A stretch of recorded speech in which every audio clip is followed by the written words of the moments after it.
Dalam kehidupan sehari-hari, makanan memiliki beragam manfaat.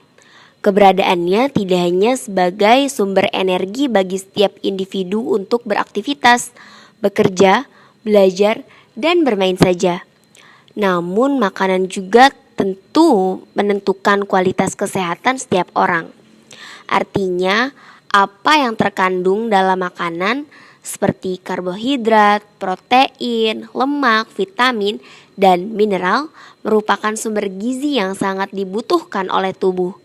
Bisa jadi sudah bukan rahasia lagi jika kualitas higienis makanan yang beredar di masyarakat perlu perhatian khusus. Pemantauan secara berkala dan periodik juga diperlukan, serta tindakan pemeriksaan cepat bila ada pengaduan dari masyarakat. Pasalnya, kualitas hidup dan kesehatan masyarakat turut ditentukan oleh faktor makanan.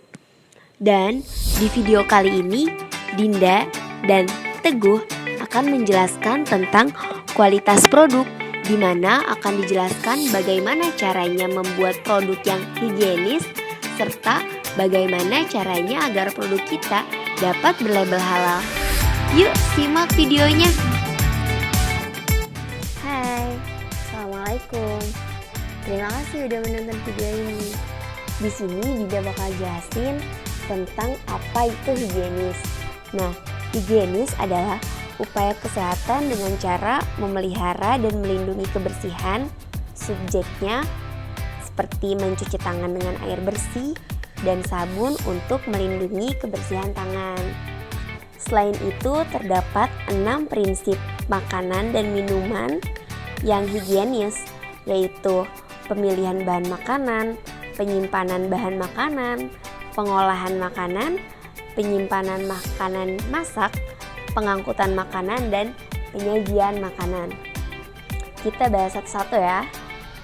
Nah, yang pertama itu pemilihan bahan baku makanan. Jadi, pemilihan bahan baku makanan ini kita harus memilih bahan baku yang memang benar-benar berkualitas baik, seperti kulitnya yang utuh, juga baunya yang masih segar, serta keadaan fisiknya yang baik.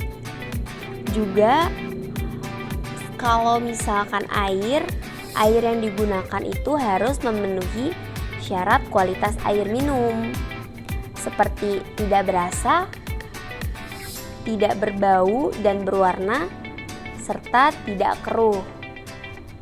Juga tidak mengandung zat-zat kimia yang beracun yang menimbulkan gangguan kesehatan. Juga bebas dari bakteri E. coli. Juga kita perlu mengetahui sumber bahan makanan. Untuk mendapatkan bahan makanan yang sehat, perlu diketahui sumber-sumber makanan yang memenuhi syarat kesehatan. Dan sumber makanan kan kadang seringkali tidak mudah untuk ditemukan karena kan jaringan pemasaran dan jaringan makanan yang demikian panjang melalui proses-proses perdagangan. Sumber bahan makanan yang baik adalah pusat penjualan bahan makanan dengan sistem pengaturan suhu yang dikendalikan dengan baik, seperti supermarket atau swalayan. Nah, yang kedua itu ada penyimpanan bahan makanan. Jadi, bahan makanan disimpan di dalam suhu yang sesuai dengan bahan makanan tersebut. Ada 4 cara penyimpanan makanan yang sesuai dengan suhunya, yaitu penyimpanan sejuk atau cooling, yaitu suhu penyimpanan sekitar 100 sampai 150 derajat Celcius. Untuk suhu ini itu yang cocoknya itu jenis minuman buah, es krim, dan sayur. Juga ada penyimpanan chilling atau dingin, yaitu penyimpanannya itu di suhu 40 sampai 100 derajat Celcius. Untuk bahan makanan yang berprotein yang akan segera diolah kembali. Nah, untuk penyimpanan yang dingin sekali atau freezing, itu suhu penyimpanannya 0 derajat sampai 40 derajat Celcius. Nah, yang cocok disimpan di suhu ini adalah bahan yang berprotein yang mudah rusak untuk jangka waktu sampai 24 jam. Dan yang terakhir itu ada penyimpanan beku, yaitu suhu penyimpanan di bawah 0 derajat Celcius atau bahan makanan protein yang mudah untuk jangka waktu kurang dari 24 jam. Nah, ini itu biasa disebut penyimpanan frozen. Yang ketiga, pengolahan makanan harus menggunakan bahan dan alat yang higienis. Bahannya telah dicuci, alat-alatnya juga sudah dicuci. Penyimpanan makanan. Nah, penyimpanan makanan ini harus disesuaikan dengan makanan yang dibuat. Penyimpanan makanan ini sangat berpengaruh pada tingkat expired dari produk tersebut. Kalau misalkan penyimpanannya itu harusnya di dingin, tapi dia disimpan di yang panas, pastikan expired atau kadaluarsa dari produk tersebut akan semakin cepat, seperti itu. Yang kelima, pengangkutan makanan. Nah, pada proses pengangkutan makanan harus dipastikan bahwa makanan tetap higienis dan bersih. Pengangkutan disesuaikan dengan produk yang akan diangkut. Yang keenam, penyajian makanan.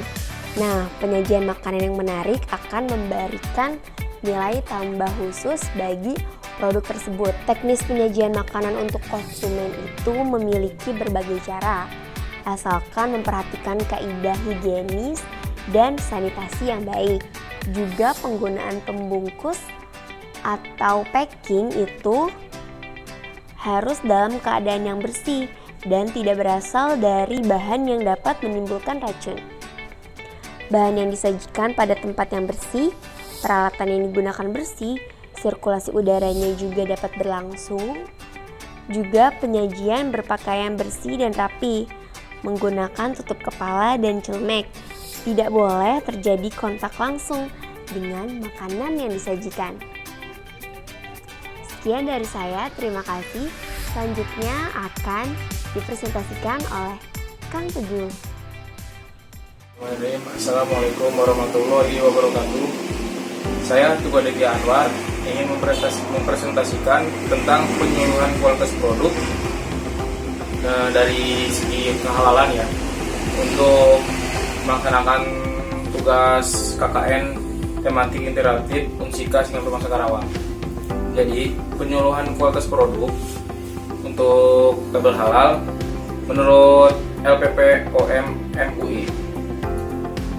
Label halal suatu produk menandakan kualitas dan kemurnian terkontrol menurut Direktur Lembaga Pengkajian Pangan, Obat-obatan, dan Kosmetik Majelis Ulama Indonesia atau disingkat LPPOM MUI, yaitu Insinyur Lukman Hakim. Menurut beliau, banyak perusahaan yang ingin didapatkan sertifikat halal dengan hak diperiksa halal, kualitas, dan kemurnian produknya. Syarat sebuah produk dikatakan halal ialah mencakup bahan baku yang halal, proses pembuatan halal, hingga yang menjamin konsistensi kehalalan produk itu. Kemudian, salah satu tanda produk perusahaan tertentu halal yang memiliki sertifikat halal. Itu paling utama. Nah, untuk membuat sertifikat halal itu ada syarat-syaratnya. Syarat-syarat untuk mendapatkan label halal. Untuk mendapatkan sertifikat halal, kita harus melalui 4 tahap, yaitu pengajuan, permohonan, penyerahan dokumen, dan pemeriksaan atau audit, serta pengajuan permohonan sertifikasi. Yang kedua, setelah pihak LPPMUI melakukan pemeriksaan menyeluruh terhadap fasilitas produksi guna memastikan kegiatan operasional sesuai ketentuan. Setelah disetujui, sertifikat halal pun dapat diterbitkan dan berlaku selama 2 tahun. Nah, berikut juga adalah tahapan untuk pengajuan label halal. Pertama, memahami persyaratan sertifikasi halal dan mengikuti pelatihan SJH. Apa itu SJH? SJH itu singkatan dari Sistem Jaminan Halal. Bagaimana kita untuk mendapatkannya? yaitu mengikuti training atau pelatihan reguler yang dilaksanakan oleh LPPOM MUI. Ada juga terkadang pelatihannya secara daring atau training. Lanjut ke step selanjutnya, yaitu melakukan pendaftaran sertifikasi halal atau upload data. Pendaftaran sertifikasi halal dilakukan secara online di sistem Serol melalui website www.i_lppommui.org. Kita harus membaca user manual Serol terlebih dahulu untuk memahami prosedur sertifikasi halal. Setelah itu harus melakukan upload data sertifikasi sampai selesai, baru dapat diproses oleh LPPOM MUI. Selanjutnya, bila sudah selesai, kita dapat mengunduh sertifikasi halal dalam berbentuk soft copy di Serol.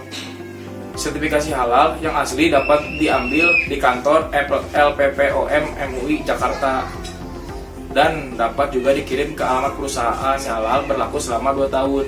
Terima kasih. Selanjutnya akan dilanjutkan oleh teman saya. Nah, sekian presentasi dari saya dan Kang Teguh. Mohon maaf apabila ada salah-salah kata, dan apabila ada masukan boleh tulis di kolom komentar. Terima kasih banyak. Wassalamualaikum warahmatullahi wabarakatuh. Jangan lupa subscribe ya. Oh, like juga.